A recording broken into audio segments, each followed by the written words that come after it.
Boa noite, começa agora a entrevista semanal. Na semana em que se comemorou o Dia Internacional da Diabetes, vamos focar neste assunto e o nosso convidado é o médico Osvaldo Lisboa Ramos, ele que é médico internista e irá falar-nos da diabetes que afeta muitos cabo-verdianos.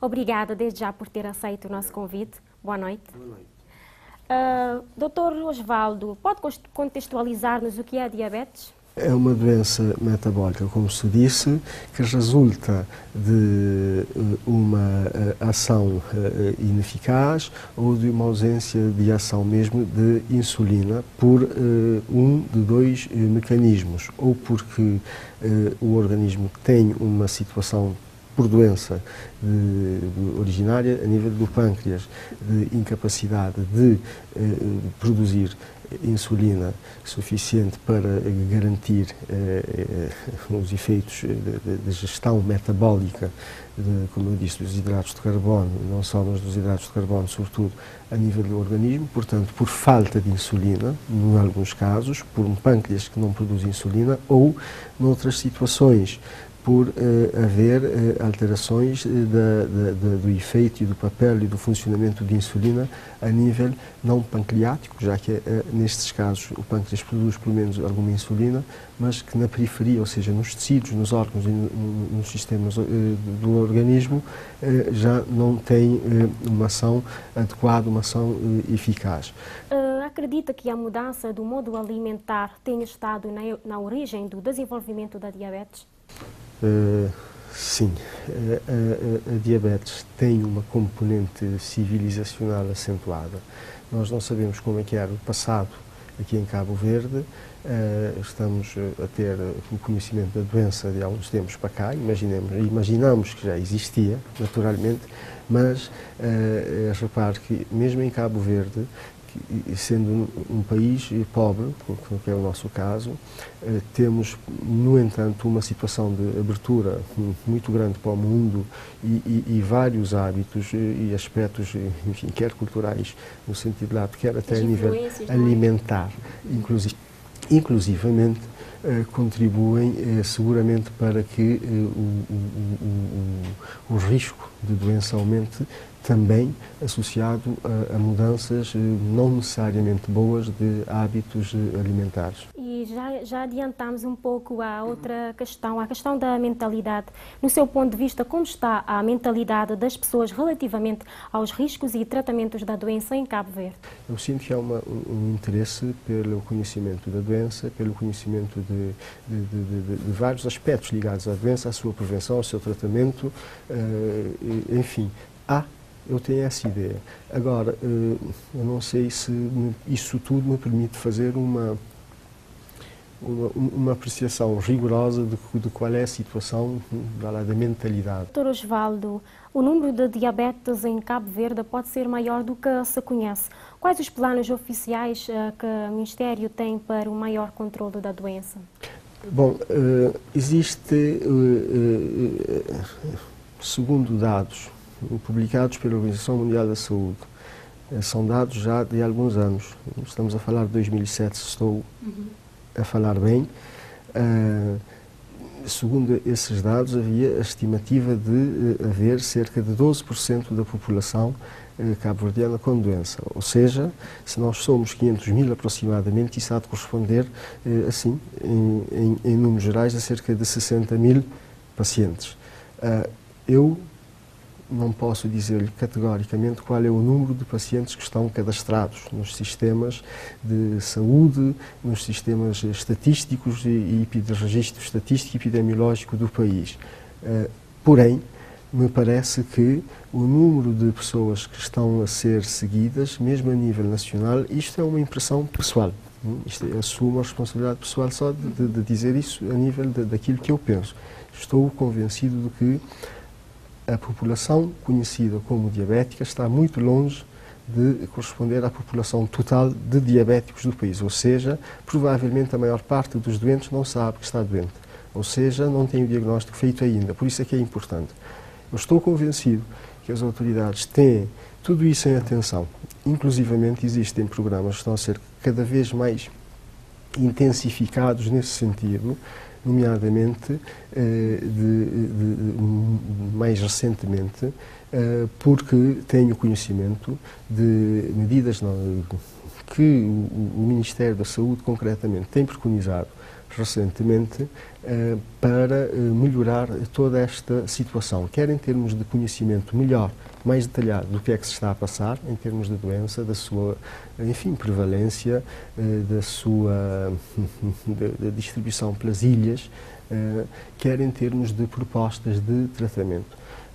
Recentemente saiu um livro muito bom, eu digo isso porque vi o livro, digo isso porque participei com um conjunto de colegas de várias especialidades que visa estabelecer um conjunto de medidas, de propostas, quer de rastreio, quer de diagnóstico, rastreio, diagnóstico precoce, tratamento e orientações sobre gerir aspectos não só do tratamento, mas também no sentido mesmo de monitorização da evolução da doença, no sentido de se prevenir complicações de forma mais precoce. O manual, neste momento, já tem uma distribuição por todos os centros de saúde e hospitais do país. Houve um programa muito intenso de divulgação, de promoção do manual, foi feito pelo Ministério da Saúde, foi patrocinado também pela Organização Mundial da Saúde e tem por objetivo, e aí é que eu queria só para terminar essa pergunta, a resposta a essa pergunta, uniformizar ao máximo os procedimentos de diagnóstico e tratamento para todo o país, bem como chamar a atenção para a necessidade de se ter um registro eficaz para futuramente termos a noção cada vez melhor do que é a doença e de como é que está a seguir em termos de tratamento e de resposta ao tratamento. Dr. Osvaldo, existem dois tipos de diabetes, né? Há o tipo 1 e o tipo 2. Percebe-se que há uma diferença entre esses dois tipos de diabetes? Para quem nos acompanha, poderá explicar esta diferença entre esses dois tipos e qual destes tipos tem maior prevalência no país? Enfim, de uma forma mais pedagógica, realmente dividir a doença nestas duas categorias é adequado. Aliás, ela é útil porque não se trata apenas de uma divisão teórica. A verdade é que são entidades que clinicamente têm comportamentos diferentes, têm ocorrência diferentes e têm evolução futura e complicações também de forma diferente.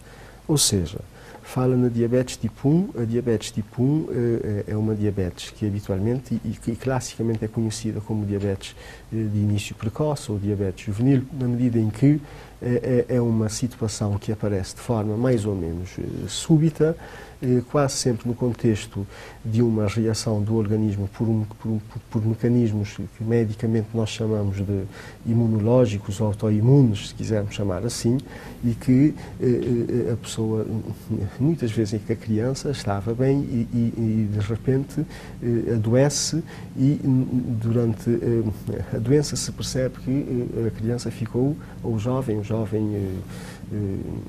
adolescente ficou diabético de forma mais ou menos súbita, sem que antes tivesse doença, sem que houvesse uma história conhecida prévia que o pusesse a pessoa como pessoa com risco de doença.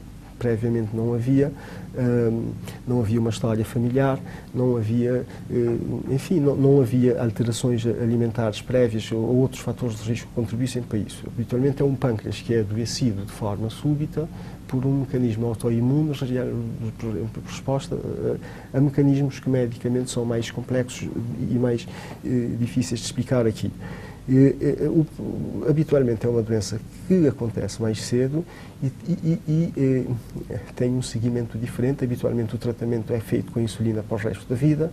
Habitualmente a criança tem que ser, o jovem ou a pessoa assim, tem que ser seguida de uma forma mais precoce, porque a doença, começando mais cedo, tem também como consequência mais cedo e mais precoce, portanto, o aparecimento de complicações numa fase mais inicial da vida, diferente daquilo que acontece na chamada diabetes tipo 2. Habitualmente é uma doença de início mais tardio, já quase classicamente é uma doença da maturidade do adulto já, muito embora já comecem a acontecer casos de diabetes tipo 2 na idade precoce, nomeadamente na adolescência. E isso acontece em adolescentes que já têm fatores de risco semelhantes àqueles dos adultos. E aqui voltamos a falar do papel da carga genética, da história familiar próxima com doença, de ter possíveis fatores de risco evitáveis, tais como obesidade, sedentarismo, a obesidade volta-se à questão da dieta outra vez, mas por definição clássica é uma doença do adulto, é uma doença que assim sendo aparece mais tarde, evolui mais tarde e as complicações também vão ser mais tardias. Há um aspecto que é importante aqui, e útil, que resulta dessa distinção, porque, e que é o seguinte, que é o facto das complicações também ocorrerem mais cedo, ou seja, se da doença derivar uma alteração do rim, por exemplo, ou da vista, por exemplo, que evolua para um problema grave a nível do rim ou grave a nível do olho, na forma da diabetes tipo 2, em princípio, é mais tarde do que no diabético tipo 1, que é mais cedo, portanto, é preciso também ter isso em conta para o seguimento futuro da doença. Há outro aspecto que falou sobre a ocorrência das duas. Realmente o que predomina, a grande maioria, a larga maioria da doença é representada pela forma tipo 2. Isso é importante. Portanto, essa que é a parte da doença que tem uma componente civilizacional muito grande e temos que ter isso em conta, porque essa depende muito, quer na sua gênese, quer na forma como ela nos ataca, por um lado, quer na forma como evolui e podemos controlá-la, por outro, do nosso comportamento. O tipo 2 tem muito esse cunho e é um motivo de preocupação. Já percebi que há esta preocupação a nível nacional, não só nas pessoas, mas nas entidades também responsáveis pela saúde, mas é preciso sublinhar só um aspecto que eu acho bom, que é um aspecto favorável, benéfico, que é o seguinte: a par desse aspecto da preocupação e do drama que isso possa ser, também temos um cunho de esperança, porque é uma doença que permite um tratamento favorável e que, portanto, com a qual se pode, de algum modo, negociar e tratar e gerir com sucesso relativo. Doutor, como nós já falamos há bocado, e o senhor também evidenciou de que dados apontavam em 2007 que a diabetes afetava cerca de 12,7% da população adulta em Cabo Verde, o que colocou o arquipélago entre os países onde a doença se expandiu mais rapidamente nos últimos 30 anos. Que recomendações o senhor deixaria, o doutor deixaria, que recomendações o doutor deixaria para as pessoas que nos acompanham relativamente à diabetes?